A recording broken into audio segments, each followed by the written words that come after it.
పెద్దది.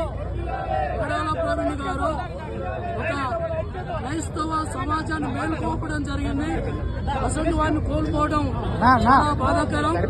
మరి ఇక్కడ ఉన్నటువంటి ఆంధ్రప్రదేశ్ ప్రభుత్వం ఏదైతే ఉందో ఈ యొక్క విషయంలో ఈ డెత్ మిస్టరీని త్వరగా డీల్ చేయాలని, నిష్పాక్షికంగా పని చేయాలని చెప్పేసి మేము అక్కడున్న గవర్నమెంట్ కోరుతున్నాం. అలాగే ఇక్కడ ఉన్నటువంటి తెలంగాణ ప్రభుత్వాన్ని కూడా మేము కోరుతున్నాం. క్రైస్తవులకి భద్రత లేదు, క్రైస్తవులు చాలా వీధులు పోతున్నారు కనుక దయచేసి క్రైస్తవులకి ప్రొటెక్షన్ ఇవ్వవలసిందిగా కోరుతున్నాం. ప్రవీణ్ పగడాల గారికి జరిగినటువంటి అన్యాయము, అలాగే ఇంకొకరికి మరొక పాస్టర్ కానీ మరొక క్రైస్తవులకు కానీ ఇలాంటివి జరగకూడదు అని చెప్పేసి మనం చేస్తున్నాం. ప్రభుత్వాలు చాలా సీరియస్ గా ఈ విషయం మీద చర్చించాలని చెప్పి మనం చేస్తూ మరి ఈ రీతిగా ర్యాలీ చేయటకు వచ్చినటువంటి క్రైస్తవ పెద్దలు, నాయకులు, పాస్టర్లు అందరికీ మరొకసారి కృతజ్ఞతలు తెలియజేస్తున్నాం.